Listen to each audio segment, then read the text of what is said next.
This week, we're bringing you the second episode of This Won't Last, the newest show from Turpentine. Up ahead, they share a rare anecdote about the first venture investment into OpenAI, lay out the bull and bear case for the leading AI companies, and discuss regulatory chess games at play in American politics.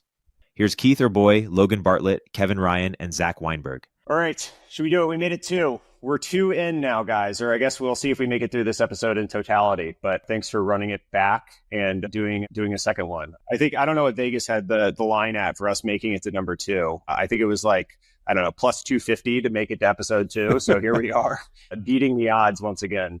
It's like the Knicks championship odds at this point. Which actually went from plus 900 down to plus 700 with the cat news. So we can take that up offline, but. Yeah, every New York Knicks fan I know is kind of like, it's like that cautious optimism. Like, oh, this looks good. But as a Knicks fan, you don't want to believe. So they gave up too much. It's really only DDV, though. I mean, I don't know. First round draft choice. Randall was kind of an expiring at this point, so it seemed like he wasn't going to resign. But I'm sure this is why everyone's here to hear us talk NBA basketball. Well, you have accidentally assembled 4 Knicks fans. I know. That's actually we tried to come up with a name, and that's actually what we should have probably gone with, just like 4 Knicks fans. Yeah. Well, good. So I guess last night, we're recording this on Thursday morning, the OpenAI round officially announced. Keith, you guys have been longtime investors. I think actually the first investors at KB, right? Like at the $1 billion round? KB was the only institutional investor when OpenAI started. And when it started, when it had a commercial entity, right? Originally, it was kind of funded as a nonprofit. Correct. But about 2 years in, it was very obvious that this was going to consume significant capital. And the best way to motivate and align the right people and build a company for real was to raise venture capital as well as convert into a pseudo-profitable entity. And that was $1 billion pre-round, if I remember correctly. I think it was 500 million from recollection. Okay, got it. I think it was 500 or 550 post. And that was before it was in vogue just to give $500 million valuations to AI companies too. So, yeah. Oh no, it was considered insane. It was like, I remember I was still at KB when we were investing, and it was. You were at KB when you were investing, or Founders Summit when you were investing? I was at KB. Wow. So the node was the champion, but I was like the sort of second person supporting this, and everybody else thought it was crazy. But it was a no-brainer investment. It was just, did the terms make sense? Like, should we invest in OpenAI at some valuation? 100% no-brainer. What was not obvious is 50 million at 500 posts. And I'm actually curious, I guess, I've never heard this version of events and not really what I meant to dive into off the top. Why did you think it was a no-brainer at the time? It sort of seems both one of the most forward-looking investments that have happened in the last decade and also presumably one of the crazier ones, at least it seemed from the outside end, but it sounds like it was consensus. There are three key components. First of all, the node had been on the AI wave for 15 years. He's writing pieces. You can Google them about the future of healthcare is AI driven. No doctors need AI since like 2009 or 10. So, thesis driven investment on brand, et cetera. Secondly, the firms had a long-standing relationship with Sam Altman, from Dino to David to me. Obviously, I think many people know that Sam officiated my wedding. So we obviously wanted to support Sam in almost anything he would do.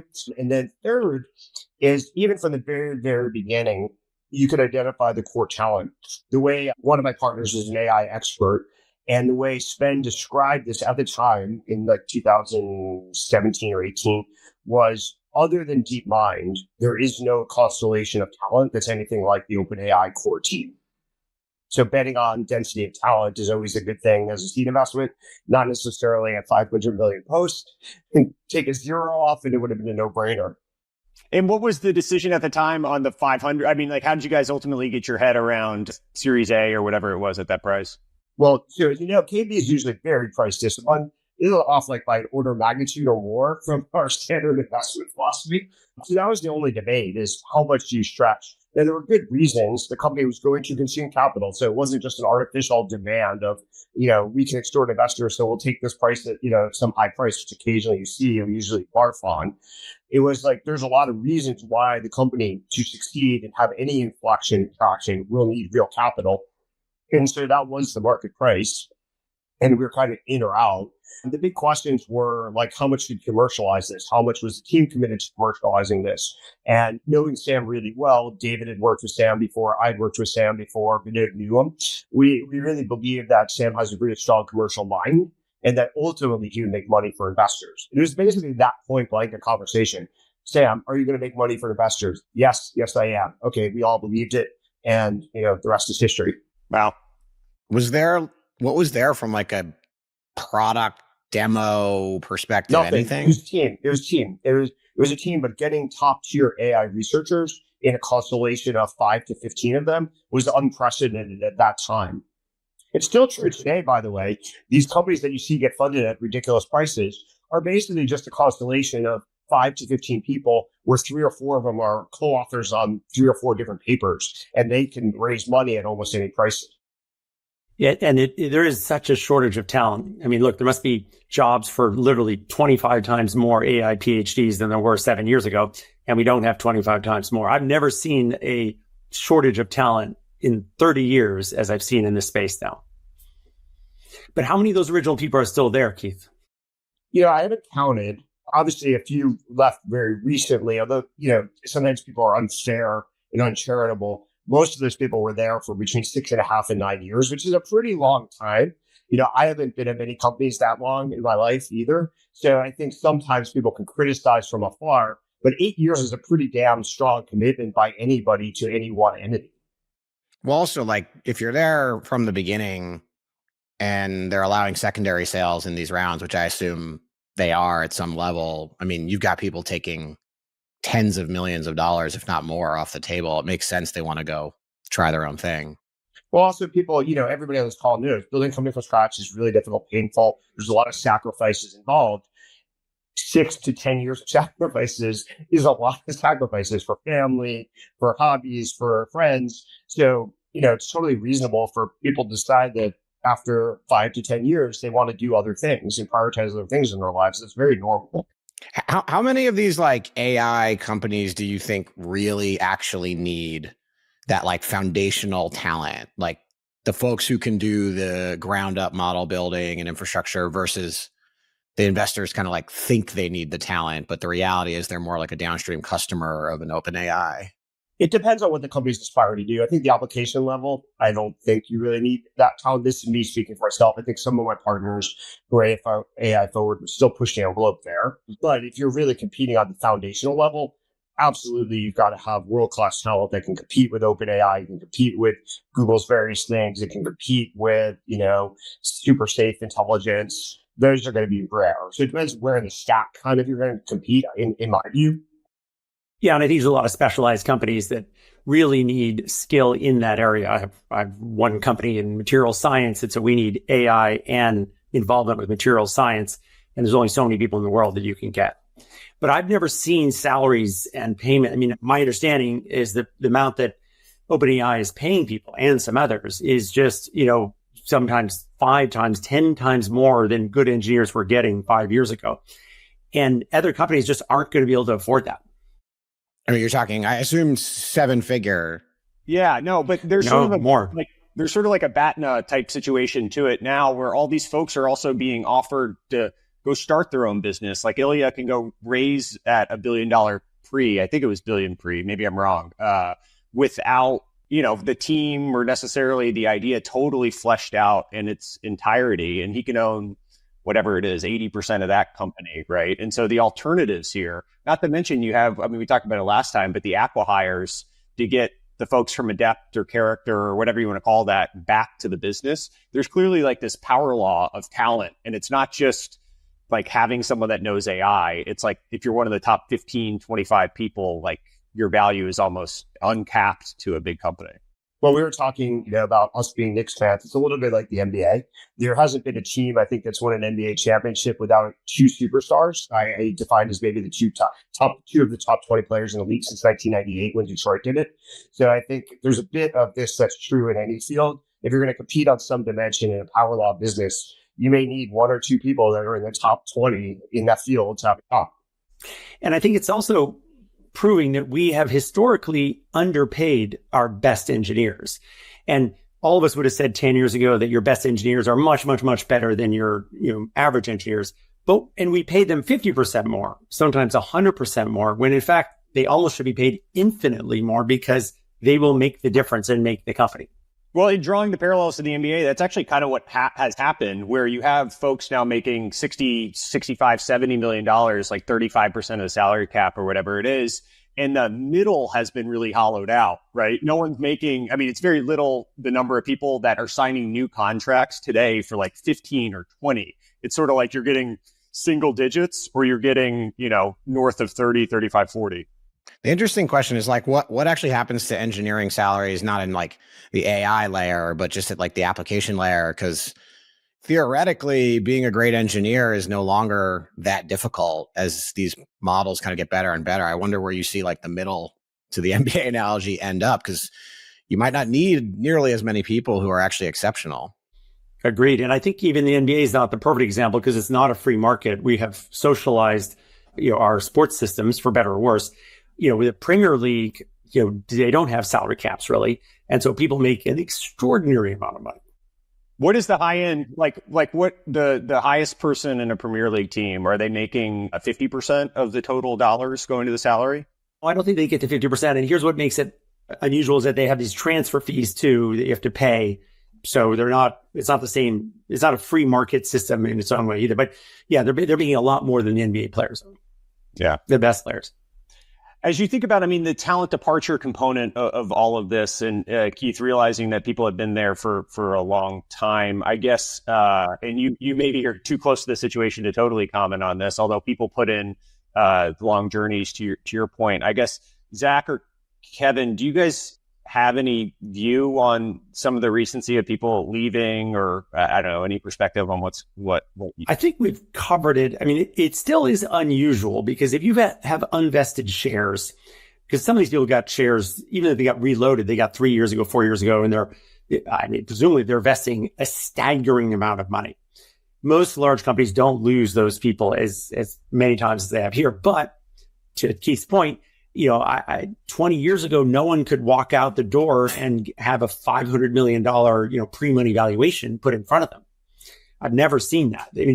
Just one last point there is that when you think that Apple went public and raised $9 million at the IPO, and my first company in W98, we raised, like 60 million, which was perceived as a very big IPO. That it's orders of magnitude bigger in capital that is still coming. That it's not about inflation. It's the size of the markets. And we've all underestimated how big this can be. It also depends like when in the maturity of these companies are people leaving, right? You're leaving OpenAI 7 years in, you've vested a material percentage, you've had secondary, you have probably tens of millions of dollars in the bank, like literally in cash. I don't view that as a commentary on the company, much more just like these people want to try something new and the market for them is insane.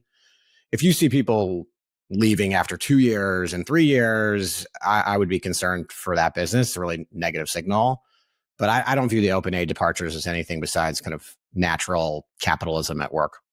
There's also one positive, and I haven't talked to insiders about this, but AI is a freshly developing field. Like every week, there's new developments.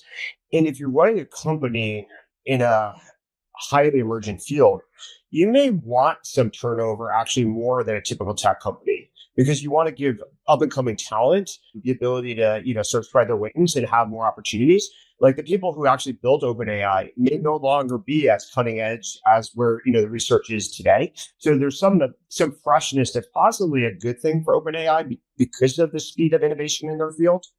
One of the business of OpenAI, there's been some reporting over the course of the last couple of weeks on where the business currently sits. And I'll quote some numbers from a gentleman today did a good job pulling together, kind of piecing together the different sources from Bloomberg. And I think, CNBC reported some of this stuff. Wall Street Journal, I think, reported some. But it sounds like roughly the numbers that he had, and we'll share this on screen for folks that are watching along, but roughly the run rate of OpenAI ending 23 at 1.6 billion, ending 24, his estimates are between 5 and 5.2, and getting to a revenue number of 11.6 at the end of 2025. I think about 75% of this, again, in his estimates for the end of 24 is ChatGPT related subscriptions. So just staggering numbers, I guess, in terms of the absolute quantum. And it sort of makes the $150 billion valuation in the grand scheme of growth rates. It's actually, I think, cheaper than some of the rounds that happened around Facebook or some of the other businesses. Now, we can talk about cost of capital and burn rates and all of that stuff. But I was curious, as some of those numbers were reported out, anyone have any perspective on just like the staggering numbers that we're sort of seeing in that business? I mean, they're unprecedented in the history of the world. So, it's remarkable. It's remarkable. I remember, way back when someone was saying that no one had reached $1 billion in 5 years. That was like 20 years ago of revenue. And so these numbers do justify large numbers. I think you should add one more factor. There's a lot of risks because as we could debate, do they really have a sustainable advantage? That's not clear yet, but it may be. I think it was a very bold move, that Thrive led that round, put in a lot of money, and I think it's impressive. That's what VCs are supposed to do, which is take some serious risk. Hey, we'll continue our interview in a moment after a word from our sponsors. Hey everyone, Eric here. In this environment, founders need to become profitable faster and do more with smaller teams, especially when it comes to engineering.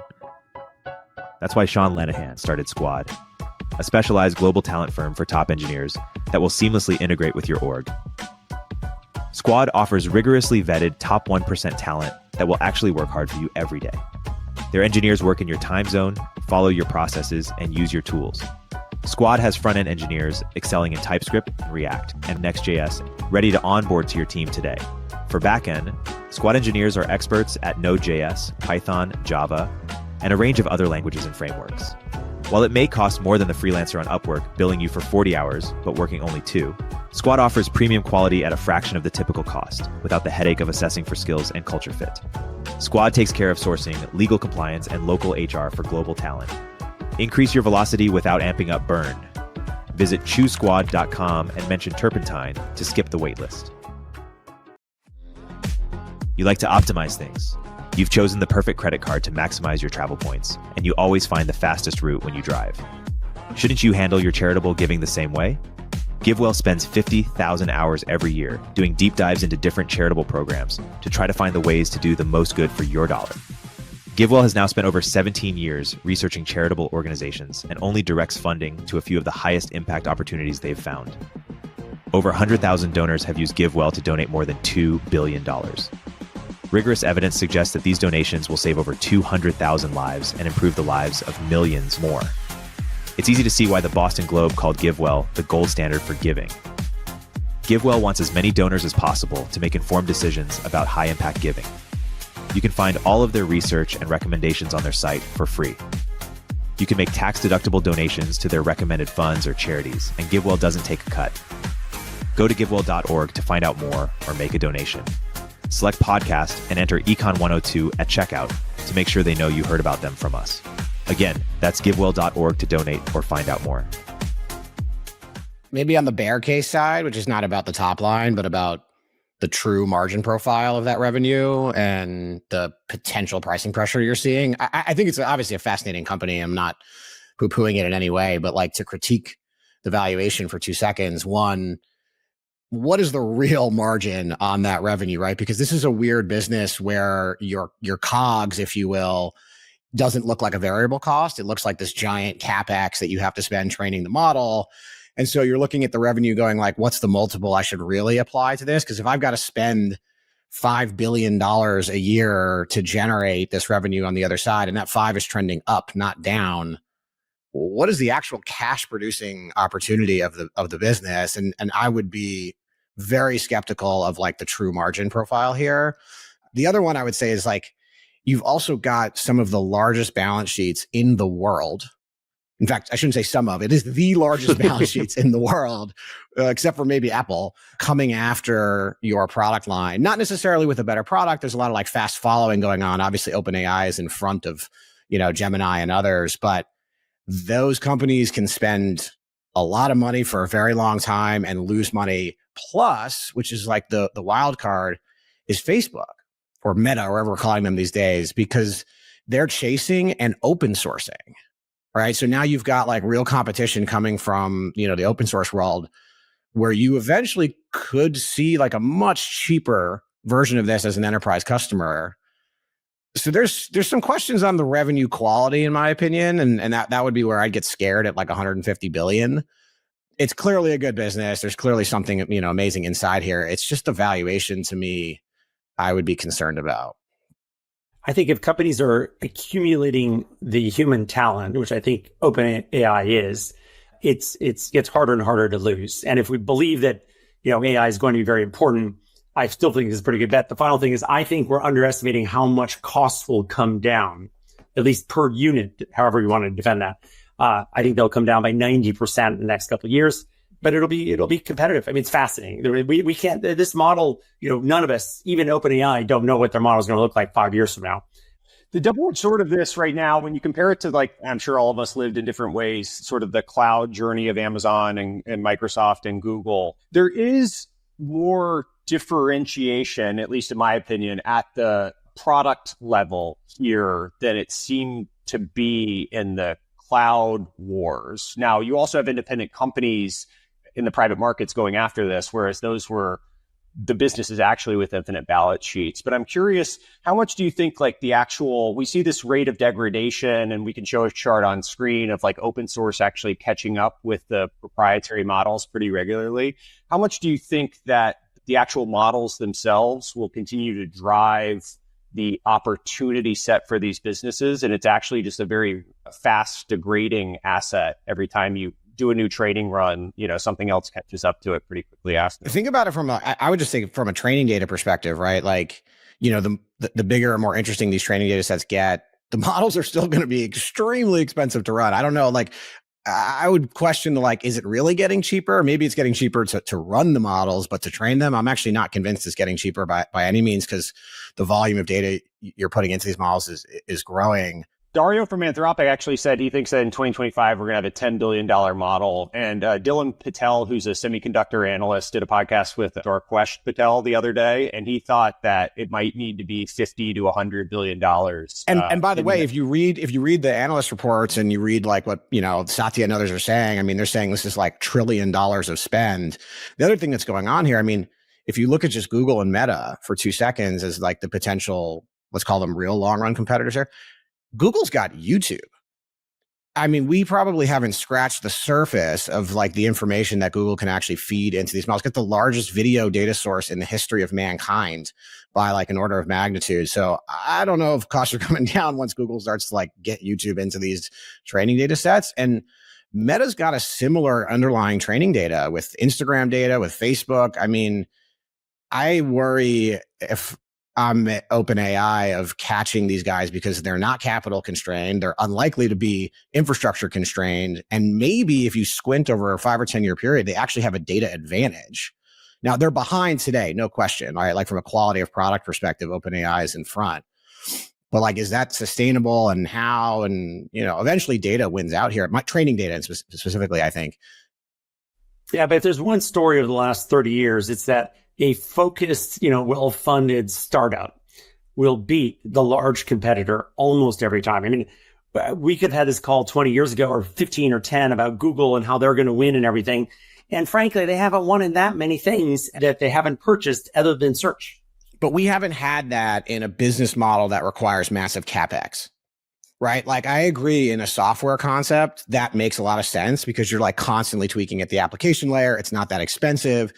But these companies at the foundation layer, they don't look like software companies. If you think about them from an operating perspective, they look more like oil companies, right? They have to drill, they have to build rigs. I mean, there's massive CapEx. And so you're competing in a world where money actually matters and training data size actually matters. So I agree from like a application layer, yes, the small, nimble startup will crush. I'm not convinced that's what these companies really are. But we'll see. I mean, we'll see how it plays out. It's just the money is insane. It's going to be $1 trillion of spend. My guess is it's not that much because there's diminishing return. If you can look through 10 million emails, at a certain point, 20 million doesn't help that much. Looking through them effectively, cost efficiently, and pulling out the right data is important. But I think they already have access to a lot of data, and they'll be diminishing returns. But if that's true, just to push on it, if the value of the increment, if we're drawing these curves, right, of like dollars and data in and value out on the other side, if it's true that that's diminishing, I'm not sure it is yet. At least I don't think we've hit that asymptote. But if it is true, then all of a sudden you kind of know the model weights at a certain point. And so if everybody kind of gets to the same model weights, if Google gets the same model weights and Facebook gets the same model weights, well, now the price of these products is going to come down, right? Because you've got Google and Meta who have other business models to monetize it, which is also, in my opinion, a bear case on the OpenAI side, which is like, well, actually, if the training is not as valuable in 5 years, you've got insane competition and a shrinking moat. And so it's kind of like, which one is it? Think of it as ChatGPT is a consumer app. And users are getting millions, tens of millions of folks are getting trained. That is the place to go, that AI is ChatGPT. And so as long as ChatGPT performs on par, the 70% or so of the revenue is consumer pay. So that's not going away. And it doesn't really matter. Open source can't really compete with that. Mark can put some consumer app on top of it, but no one wants to use Facebook anymore. So he's got to build a whole new consumer app on top. Google could try to integrate it in, but then they have the classic incumbents dilemma, blah, blah, blah, blah. So it's not so easy. I think OpenAI, as long as they stay on par with people, has all the consumers, and they're just going to keep addicting consumers to the next wave of technology.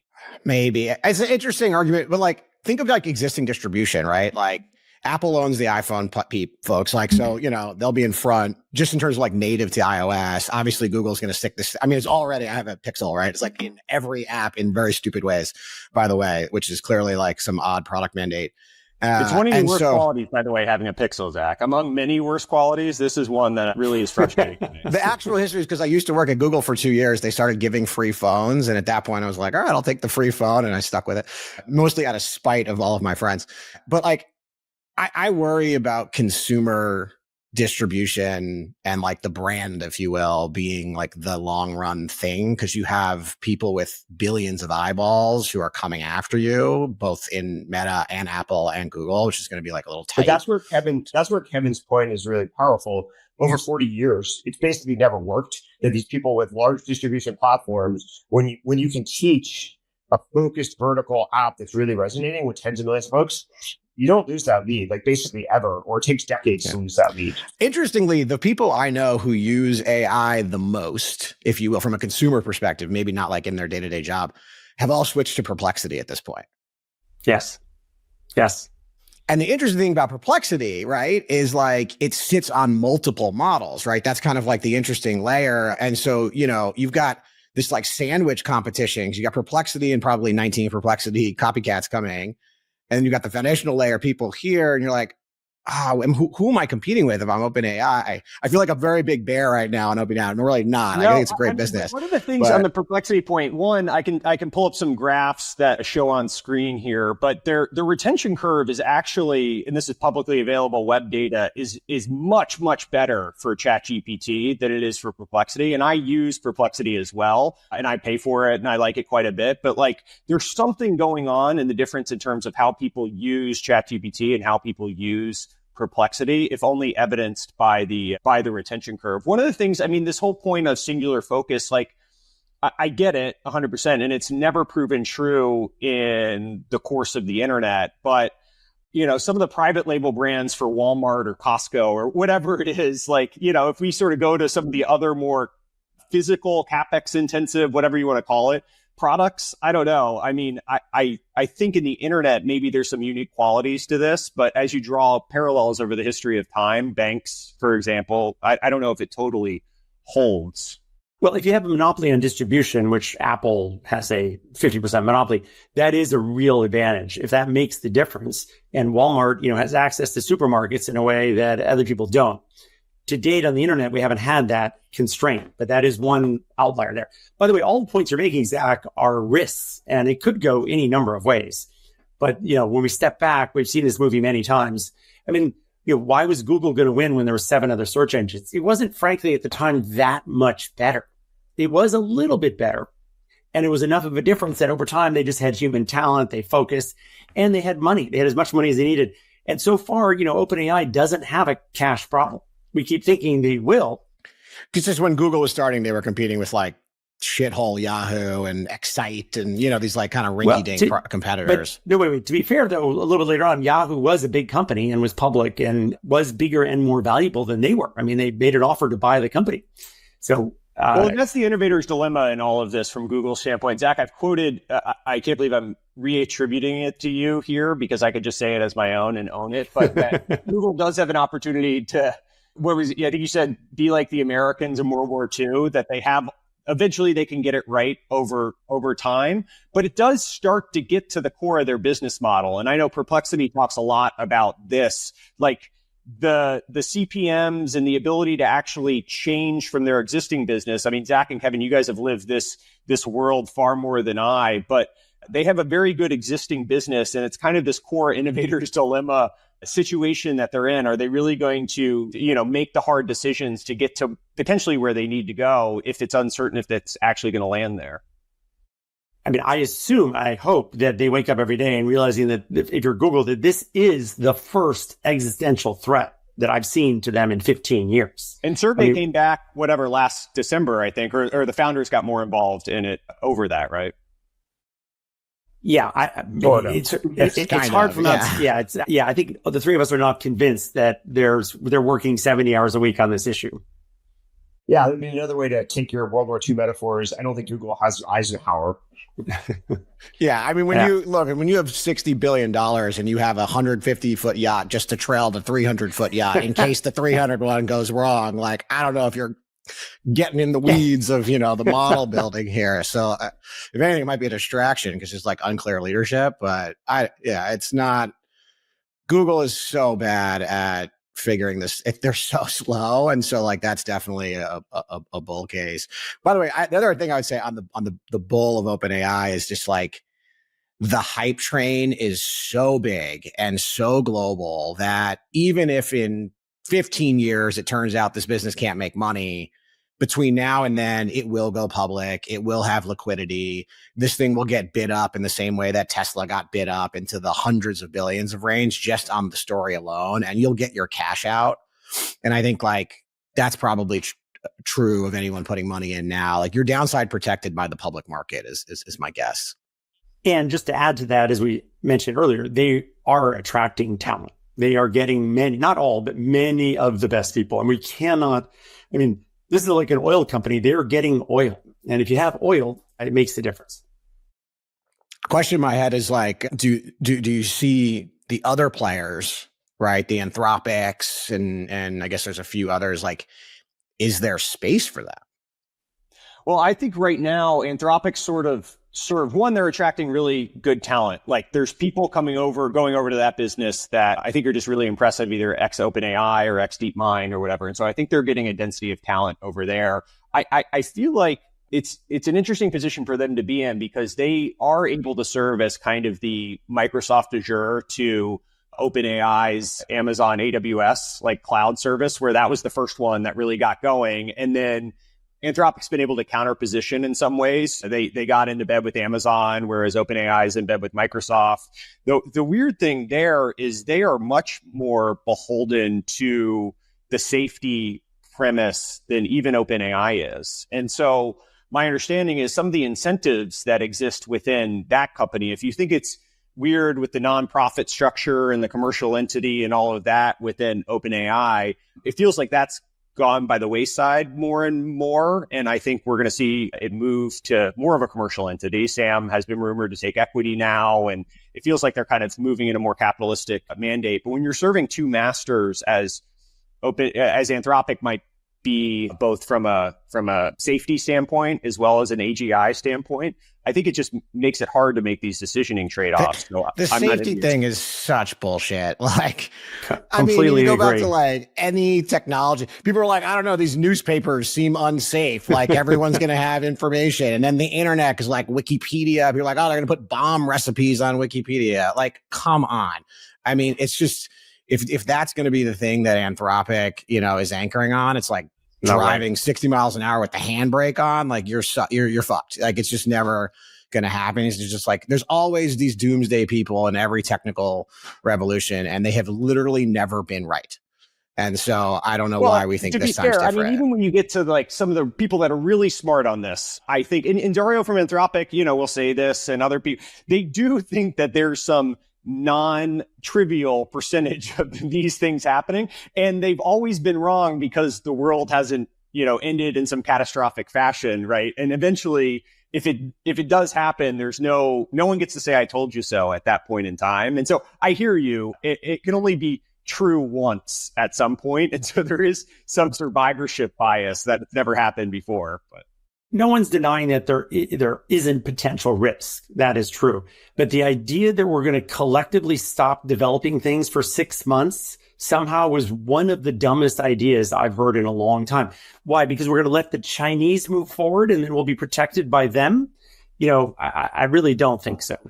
Yeah, no, I think it's insane. And you see people all across the political spectrum, like Vinod and Kevin, who are more left, me, who's more conservative, realizing the insanity of turning the AI future over to the Chinese. That makes no sense. Secondly, this idea of safety, even if you believe there's some risk, when have the experts ever really been right about the risk profile of future innovation? I'm not sure, ever.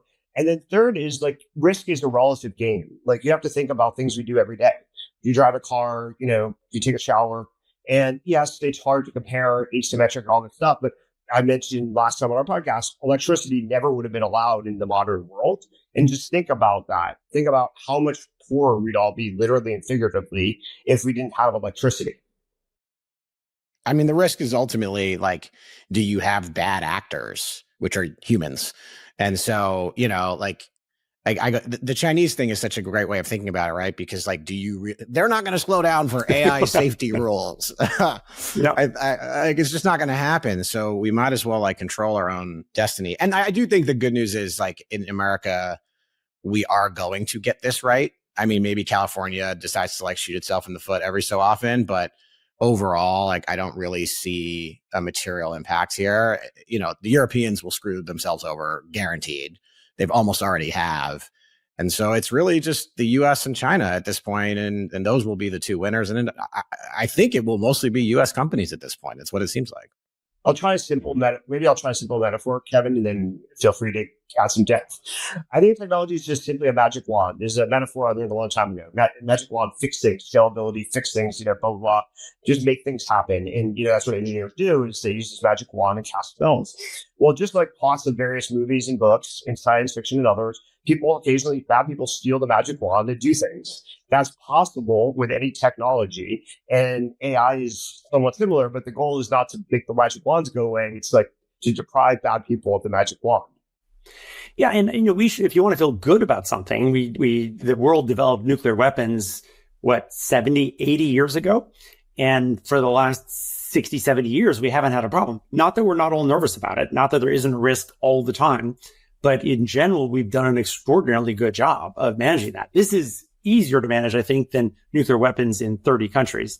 But we'll see.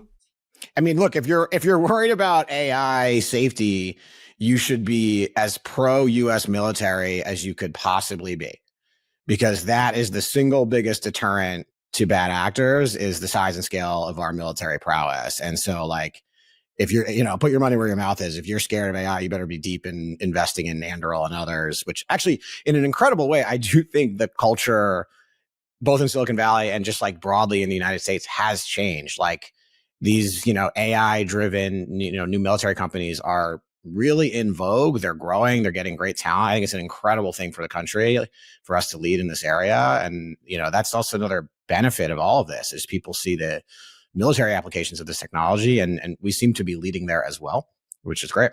This is another topic, but 15 years ago, I was partial to trying to reduce the amount that we spent on the military, and over the last 7 years, I've completely reversed on that. And what's caused that? Oh, because of the way that Russia and China are acting and will act. And I didn't see threats as visibly at the time, and I underestimated them. And we have real players out there that I think want to do bad things. We've come a long way. I mean, Project Maven, by the way, Project Maven was only 6 years ago at this point. And I mean, Keith, I don't know if you were at FF at the time when the angel investment or the founding was kind of getting going, but it was very controversial in the Silicon Valley zeitgeist. And I think Palmer and how all that stuff played out within Facebook was still controversial as well. And I don't know, Kevin, I agree with you that it's really shifted. I'm not sure what the linchpin or the watershed moment was that really caused it to shift from, I don't know, in the zeitgeist. Well, I wasn't at Founders Fund, but I joined, after the first financing and stuff. The key thesis was a classic Founders Fund move, Peter on down, is find things other people don't believe in or afraid of or ideologically opposed to and invest in them. It's the best way to make money in venture. Works. The problem is it's not easy to do that every year. You can't deploy a whole fund of $1 billion that way. But it's the greatest thing ever. And then eventually they become consensus. And that's what's happened with Anduril and other space or defense-oriented companies. I think the sea change is just as simple as Kevin described it. The world is a dangerous place. And maybe in 2008, people believed in the end of history stuff or, I'll be a little political when Obama dismissed Romney's warning about Russia, like you want your 1980s back. There was a lot of smart, elite people that thought the world was getting safer, not more precarious. And, if anything we've learned over the last 4 or 5 years, definitely the world is a dangerous place full of a lot of evil people. And if good people don't do things, evil people are going to triumph. When things are nice and easy and good, we forget why they're nice and easy and good. And it takes like a little bit of chaos to remind you like, oh, right, 100 years ago, things were not that great. And it's only kind of like recent times where this stuff is true. It reminds me, not to bring it to the other area, but like it reminds me of the vaccine skeptics where they're like, why do we need these polio vaccines? No one gets polio. And you're like, why the fuck do you think no one gets polio, you idiot? And like, it's just, but calm and safety, and you forget the reason we have these rules and all it's going to take is polio reemerging for the vaccines to be very in vogue, right? It's going to totally shift the pendulum. It's not just polio, it's measles, it's it's like all these things. I mean, we are kind of seeing it in certain subcultures where it does reemerge actually, which is incredibly scary because it can be contagious and especially with young kids. And puts us all at risk. Yes. Which is outrageous. One of the things, I guess, one of the other topics we kind of had here, and I think I've talked to some of you about this in the past, but is just social media messaging platforms, the right to spread information, misinformation, what the different risks of these platforms actually are. Keith, I'm curious your perspective. I think you and I have talked about this a little bit in the past, but like what right do people and these platforms have to, especially in this world of AI, where the deep fakes and all that stuff seem to proliferate at a ever growing rate. What role do you think the platforms themselves should take or the government should take? Are there frameworks that you think make sense to try to? I think it's actually fairly straightforward and maybe easy. Anything you can publish in a book, you should be able to publish on a platform. And if it's illegal to publish something in a book because it's defamatory or it's obscene, you shouldn't be able to post it on social media. But if you can write a book about it and publish a book and sell a book on Amazon, you should absolutely be able to post that on X or any other social platforms. There's no reason for discriminating against ideas. And so I think we've had principles that eliminate certain kinds of speech for centuries, and it's worked extremely well. And we just should take those same principles and apply them to new platforms. Does age play a different factor? There's certain things that kids can't buy in a bookstore, but they have access to online. Does that change your thinking? I can buy that. Again, taking principles that have worked for centuries and applying them to platforms. So age gaining things makes lots of logical sense to me because we don't allow them, as you point out, to buy certain kinds of books. Yeah, we don't allow kids to buy alcohol. We don't allow them to buy cigarettes. At a certain age, we do. Seems to apply in the same route. Yeah, no, I tend to agree. It's just we have some safety rules, ironically, that we've figured out, and just because it's connected to a computer, why is it any different than a book or a newspaper? It should be the same. The interesting challenge to me is just like the rhetoric in regulating these online platforms gets very, very intense very quickly, ironically, probably because of the online platforms. And so, I could easily see state by state, even some very intense regulations that can do some harm. So we will see. What do you think the answer is? I mean, does it need to be a federal level thing? Do you think you let the states just figure it out? Well, the states have always regulated defamation. Like the law in New York, for example, is very different actually than the law in some other states around defamation or using people's identities. So we've always had state by state laws around defamation, even obscenity. There's a federal layer because of like the First Amendment the Supreme Court has sort of insisted on. But basically, most of these things have been regulated by states very successfully. Yeah, except that how does that, I mean, you can't really do this on a state level on the internet. Well, because you can control the sale. Gambling on a state by state basis, right? Yeah, because that's physical and they can control book sales at a state by state level in newspapers. But here you can't. I mean, it is a nightmare. I mean, I just think the federal government has to decide because they can't have a site that can be accessed in 17 states, but not in 33 states. Well, and talk about regulatory capture. The federal government thing, like, which really bothers me, if like when we consolidate rulemaking in like one body, is just you lose the like ability to learn from your mistakes or your successes when you stick it at the federal government level. I mean, one of the biggest people complain about it in the US, but what they don't realize is like one of our biggest advantages as a country are states' rights, not because, you know, any one state gets everything right, but actually you get like, you know, 50 experiments, right? And we watch California do really stupid things. We go, maybe we shouldn't do those. And then you watch Texas do some really interesting things in terms of like development. You go, those could look real. And you like learn as states make mistakes.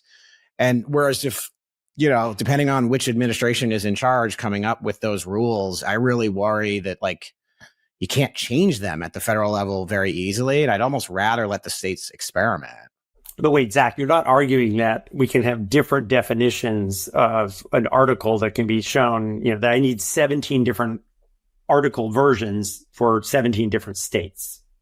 Well, we like to block lots of financial services companies, for example, block residents of New Hampshire or Utah or Nebraska from using products. So there is, like in the gaming sites that are online, absolutely. Oh yeah, trust me. If you're trying to put in a college football bet and you're in California on a Saturday, let me tell you, they block it. There is some techniques that we've used in other verticals, you know, to regulate by state, even on the internet. It does make it. There's a lot of friction. There's a lot of friction it creates, but. Zach, you're pro let states figure this out. We went to dinner, our wives, Zach and I did, I don't know, a couple of months ago, and he pushed the limits of letting states figure out things in healthcare. And it's still a topic in our household. My wife and I debate of how extreme this should go. But there's elements of regulatory capture or incumbent advantage that ends up playing out. Like, and if we're going to regulate these things like utilities, or whatever, financial service entities, maybe we should, but we're sort of deciding that there aren't going to be tons of innovation that comes if we need to have this article can only exist in North Carolina and that can't exist in New York. It's going to advantage all the incumbents that actually have the resources to deal with all that stuff, right? And we become Europe where you don't have critical mass. I mean, one of the reasons the US market is so powerful is that it is largely a national market. And I agree with you, Zach, that there are examples we can cite where state innovation has been fantastic, but you saw in healthcare too, the extraordinary, you know, wastage. I mean, the fact that there's a different driver's license process for South Dakota versus North Dakota, you know, is just waste. Yeah, I'm not arguing. My take is like, we don't need regs beyond the kind of things Keith was talking about in terms, especially like just for kids in particular. So that's like the best of the ideas. Now, if we're going to introduce bad ideas about, you know, trying to like regulate some speech here, at least the state level one is like the least bad. I really worry about like federal regs in this area because it just stifles innovation. It stifles experimentation. We don't have any clear data, even on the kids thing. Now, I am as having two kids. No chance in hell my kids will be allowed to use social media until they basically hate me. But at the same time, like, is the data that shows it's harmful to teenagers truly convincing? If we had real randomized studies, like, no, I don't think so. I mean, you can like logically reason why it makes sense, but that's my fear. It's like, we don't even really know what's harmful. I think in abstract, you can say it's harmful, but it's compared to what? Like, kids have never been the best, you know, most well-behaved, you know, given freedom to do X things. It's not like I sat home, you know, when I didn't have social media, when I was growing up and just did exactly what my parents wanted me to. So, when you benchmark against, well, what would kids do back then? I don't know if you want to keep clicking on all these things sometimes. And so I think some of these studies are done in isolation, which is like, oh yeah, this is harmful compared to if you're reading a book, going to the gym, working out, et cetera. Sure. But like, what do kids in practice do when they're 16? A lot of things that are like the best for them. Zach, just because you have younger kids, now that my oldest is 30, I've decided to let him he can use social media now because I'm an open-minded father and I'm flexible. Is he allowed to keep the door open when he has, guests yet or no? But it does kind of come down to what the individual accountability and all this stuff. Like, what is the harm principle in these things? And there's been new studies that have come out in the last couple of weeks around like the implications of legalizing gambling and just the rate of domestic violence that comes out of it, the rate of suicide. And you can kind of use usury laws as examples of like we put in some regulations around, checks and balances and not just saying, okay, well, people can do what they want. And I think the social media data, it sounds like, I don't know, I haven't gone in and studied it, but like what exists at the individual accountability level versus what is, societally beneficial. Seatbelts, I think, I'm glad we don't have people flying out of their window every time we have a car accident anymore. But I'm sure at the time people were arguing that like you're infringing on my right to make my decision. And it's like, well, if you die and you're the income earner in the household and now the state has to take over, and help your kids, I don't know. That feels like a good check against that. Absolutely. But I do think on the increase in suicide attempts, which is a measurable thing by girls, the impact on girls does appear to be quite significant since the introduction of the iPhone. We can't blame it completely on that, but the timing we don't have another explanation for it. I think it's also like an ethics question. It's kind of like fundamentally, how much do you believe that people should just own their own decisions versus how much does society have a role in making sure you just like don't do the worst things?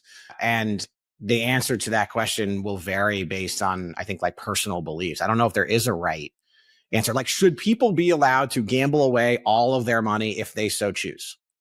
It's kind of a harm principle thing, right? I think if we totally judged on harm principle, we would probably ban alcohol. Like if we just look at the societal implications as someone that drinks and enjoys, but like the negative for overall society, I think you could make a very strong case that like alcohol is more of a net negative to society. But it gets in this situation that we've all agreed that the benefits potentially outweigh that at an individual level.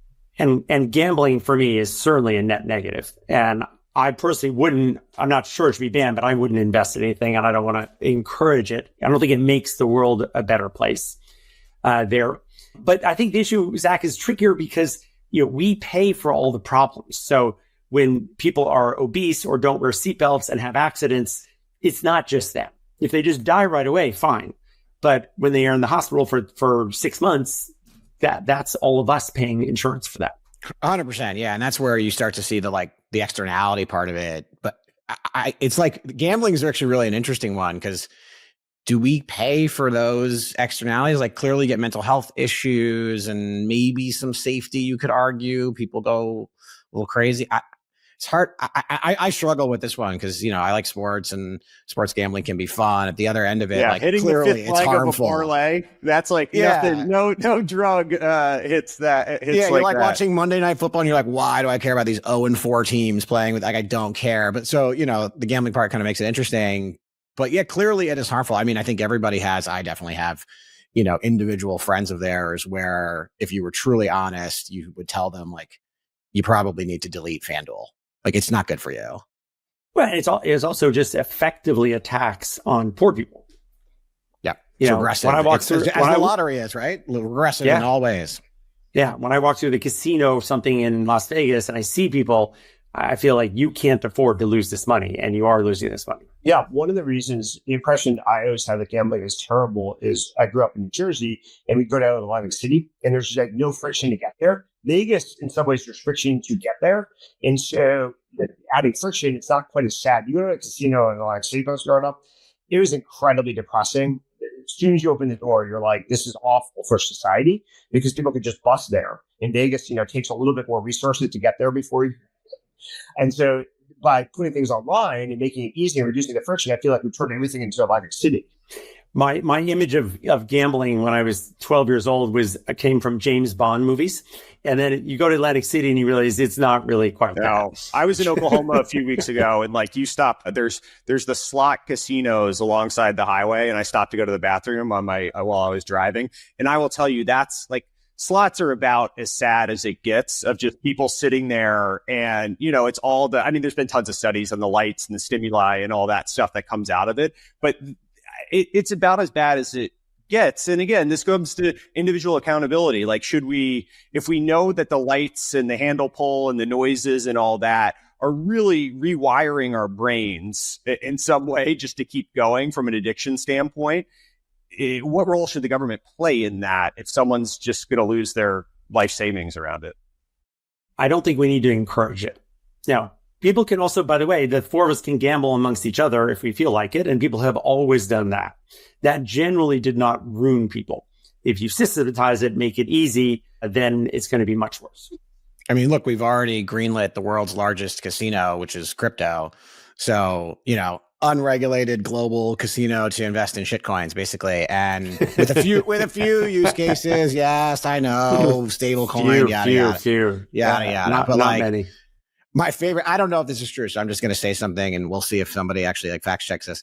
But I was told, this is my Trump level, some people are talking. Many people are saying, yeah, exactly. One person I know told me that the number one use case on Solana, in terms of that chain or whatever, the company that generates the most revenue is basically an auto shitcoin generator. That's the biggest customer is a company where you can go in and 3 clicks, create your own shitcoin and then go out and market it. And that's the use. So, we do humans. I mean, we've been gambling for thousands and thousands of years. There's clearly pent up demand here. I don't even know if regulating sports betting is going to matter because we have many other outlets for this stuff for people. You're right. I mean, what's the line between Robinhood and DraftKings is it's pretty thin in some ways if you really zoom out and think about what people are actually doing with it. So I don't think that's true. The makeup and the income level of people doing sports betting or slot machines is different from the people on Robinhood. The average income is not the same.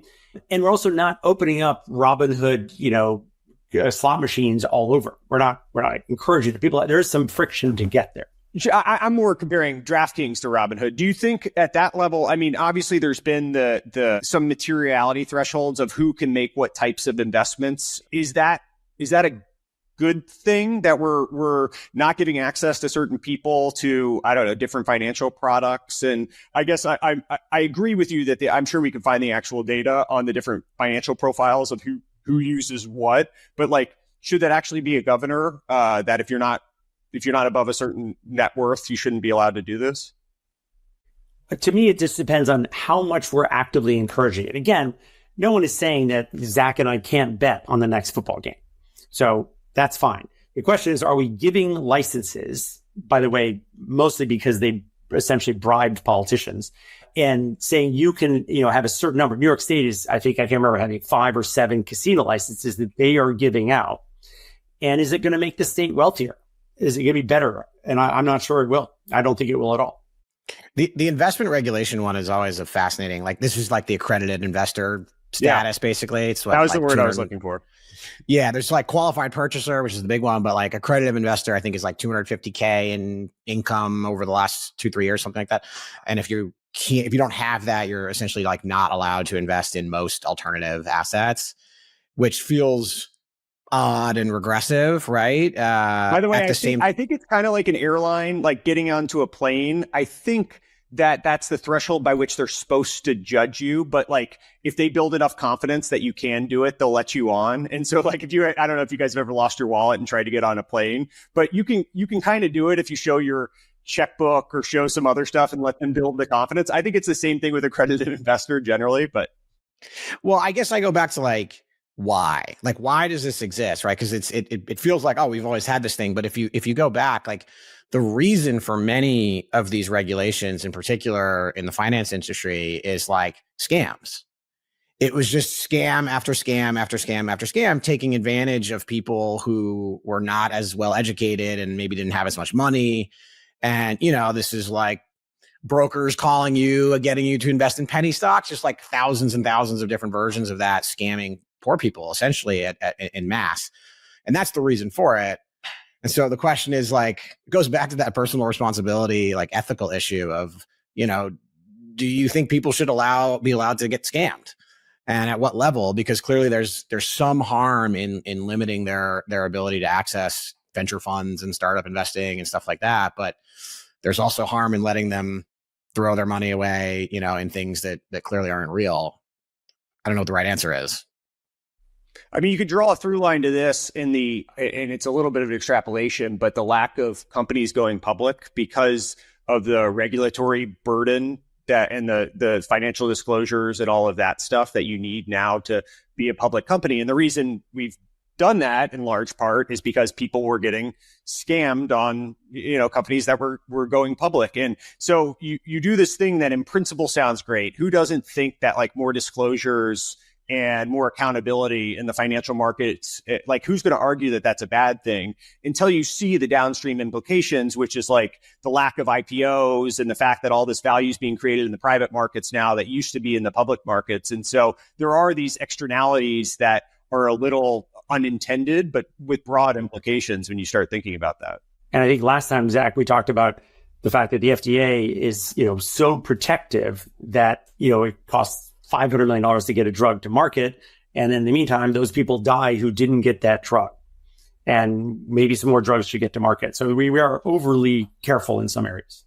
Yeah, that one is always so hard because a lot of what the FDA is really tasked with at the end of the day is safety, right? It's looking out for populations who may have like a safety issue on a drug they don't fully understand.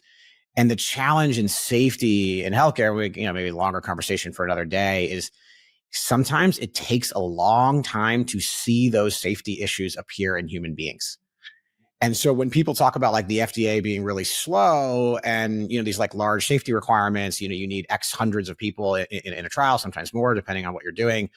And you could critique it in like being ultra conservative. Like, sure, it is ultra conservative, but part of the reason for that is you don't see rare side effects in human beings for sometimes could be months or even years. And so like, where's the line for what we're willing to tolerate from a safety perspective?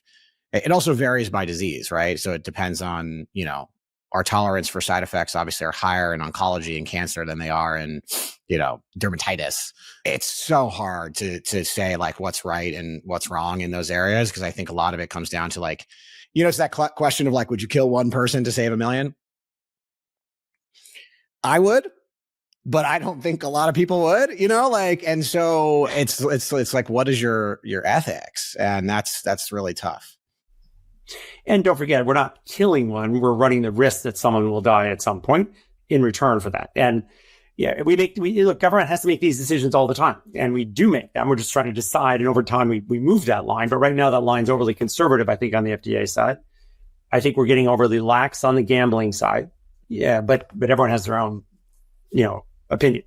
On the regulatory side, we just saw this in the sickle cell med that Pfizer just pulled. So Pfizer spent $5.4 billion buying this company that develops really interesting therapeutic for sickle cell. And there were these longer term studies that took a while to read out, which I'll paraphrase essentially as saying there was a higher chance of death in some patients than the control group, right? So there were, there's benefits to the disease in terms of like pain reduction and things like that, but also you have a higher chance of death. And so so Pfizer pulled the whole thing, right? Which was actually a Pfizer choice, not a regulatory decision. And I was talking to my co-founders of like, this doesn't make any sense, because ultimately, isn't this a choice that the patient and their doctor could make, which is, you understand the risks. You say, look, you might die X% chance higher, but also there's these benefits of this drug. Like, you make the call. And that to me would have been the right decision from like an ethics standpoint of, back to like personal responsibility. Now, what my co-founders told me, which I thought was really interesting, is like, oh, they're pulling it because of lawsuits. And that's actually like the thing that they're worried about is even with all the disclosures and all the informed consents and everything that you would have to put in place to allow people to get on this drug, that the court system is going to kill you. And there'll be a $30 billion judgment.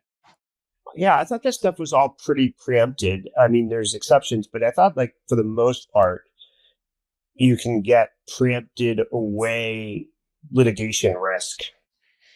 My impression, with not being an expert on the litigation side, I mean, you've got Johnson and Johnson still dealing with the baby powder lawsuits, 30 years later.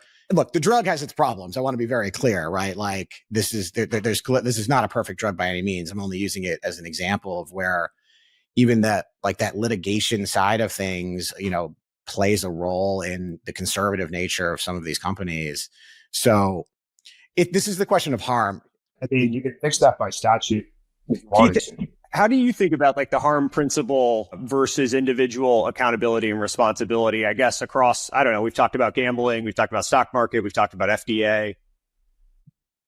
Great question, because I tend to believe in individual responsibility, period. I'm not a big collective action kind of person. I sort of the Margaret Thatcher school of the world of society's like a fake concept. So that said, I'm also pretty clearly believe that there's things that are bad for people and probably default to mostly leaving individual accountability in place. The problem is as we subsidize healthcare and subsidize other things, you're asking other people to pay for poor decision making. And that's when you run into this challenge of if you had to bear the cost of all your poor decisions, you get less poor decisions. But we, for other reasons, decide that we're not going to force you to go bankrupt, or we're not going to force you to not get access to healthcare because you made stupid decisions. But like a lot of healthcare costs are people making stupid decisions, but we subsidize it with, insurance. And as long as you're asking other people to pay, I don't think you get an unfettered right to make stupid decisions. So maybe if you wanted to waive other people paying, period, maybe you get the right to have unfettered decisions. There's probably some calibration there where you can opt in. And this is one of the reasons why I think celebrities are so bad for pop culture. Pop culture celebrities are bad. They're usually typically wealthy and they make a lot of dumb decisions, but they have a buffer. They have an insurance buffer. They have money so they can deal with some of the consequences themselves. Normal people follow the behavior without that buffer, economic or otherwise, jobs, et cetera. They lose a paycheck, they're out of work. The family starves. And so I think we need to think about if you're going to take social fabric insurance of any kind, you may lose some degrees of freedom on your individual responsibility. And that probably is a net economic trade. There's also a question of like how informed can the typical person be, right? Like I would make the argument, you get in a car without a seatbelt, you kind of understand the risk you're taking. You drive a bike without a helmet, you kind of understand the risk you're taking. You gamble, you probably should understand. These are not like complicated concepts. You take a drug that has a 1% chance of a material side effect. I'm not sure people really understand what that means from a risk standpoint. We are bad at statistics. We are bad at percentages. Like we're bad at short-term, long-term trade-offs as like human beings. And so it's also like, how possible is it for people to truly understand these individual risks? And that is hard to say. Well, that's why the do your own research argument at different times is just like, it's really opaque and hard to understand as you get into fields that are, one, I agree with you, the internalization of probabilities, we're just terrible at it as a species. It's just really hard to think that through. But then two, especially as you get into some of these more esoteric areas, it's hard to do your own research. But then you end up with, I mean, we don't need to go down this whole rabbit hole, but the COVID vaccine thing and how all of that's played out. And I mean, that's obviously frayed society in different ways with people trying to do their own research or pushing back. It's just, they're not capable of doing it. I mean, this is why you get a PhD or an MD and you spend years and years in school. And I'm not saying they're perfect by any means. I would totally disagree with that. I totally disagree with that. Like for unfortunate reasons, I've had a master cardiology for myself. And the good news is I have access to 6 of the top 10 cardiologists in the United States, but I've had to do all the work. And none of the 6 agree, by the way. So these are the six of the top 10 ranked cardiologists. They don't even agree on the test I should take. So, I've spent like a decade now, or 8 years, kind of mastering cardiology because I needed to figure out what should I do or not do. Should I be concerned, not concerned, take this test, take this procedure, whatever. And the more you dig into healthcare, the more you find out this is true. So I had a colleague of mine who worked for Square. He has had cancer 8 times, survived, which is miraculous, just alone, at like 30 some odd years old. He was on the precipice of dying like several times. He's been told that he has no future. And he had to do his own research. And once or twice, he pulled off a miracle, like true miracle, where like one time during the middle of COVID, he was told that there is no hope. And he fortunately had made some money at Square, so he funded a prize for anybody in the globe who could tell him what to do. Turns out he found something. He had actually literally mailed his blood samples to 20 different labs because no one during COVID would actually do the work for him. So I've just seen in cancer and cardiology, which are some of the more complicated parts of healthcare, that people doing their own research will outperform a traditional expert. Now, fortunately, my friend Kyle and I, had the resources to do this. But so it's true that not everybody can do this. But the outcome would have been completely different for both of us if we just took for granted what the first doctor we ran into told us to do.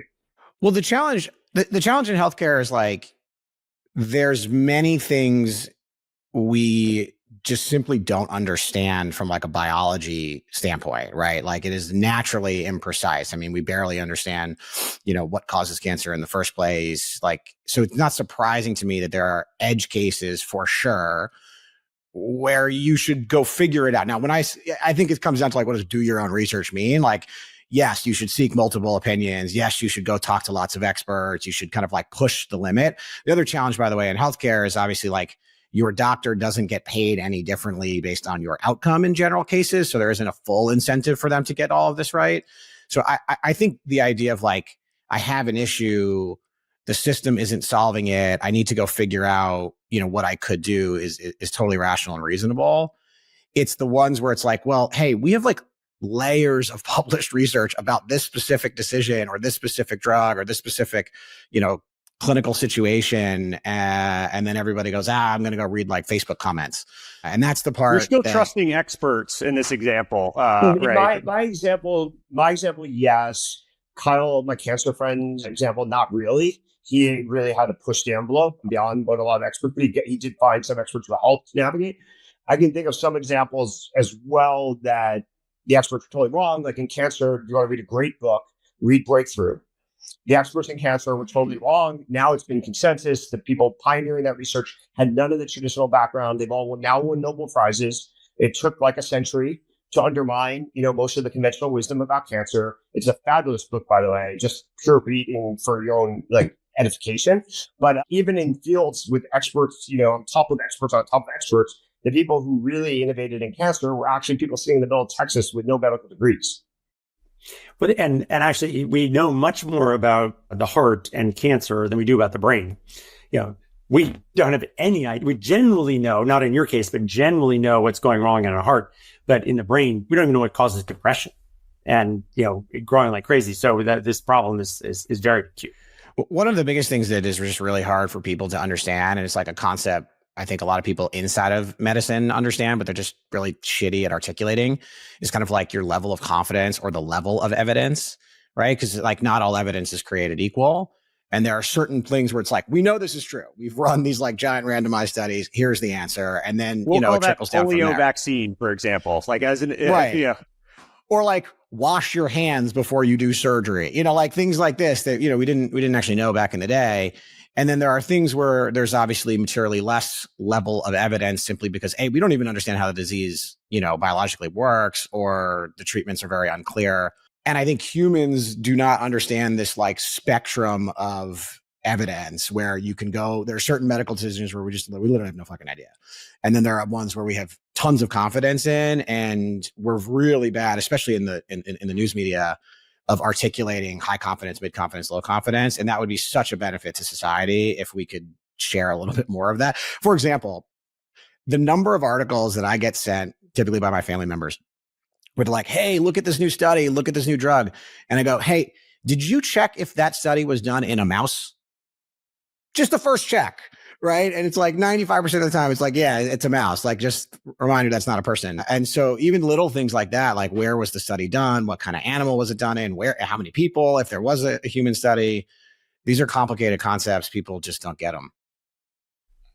Well, if we're afforded the luxury of doing episode 3, I think healthcare is one that I would love to dive into with, Zach, given your background, Keith and Kevin, I think that could be a really fun one to talk about, because I think we touched on it a little bit last time between outcomes and the implications of cars and guns and opioids and all that. There's a lot of data to unpack. So I think we can maybe put a pin in it here. And if we're fortunate enough to do episode 3, circle back on healthcare.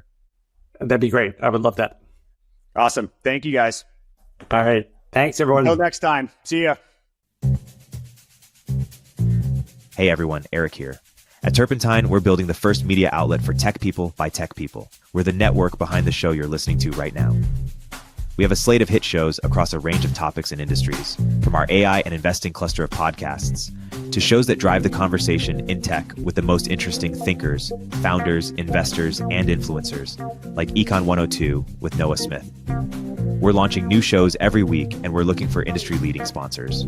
If you think that might be you and your company, email me at eric@turpentine.co. That's ERIK at turpentine.co, and let's partner together.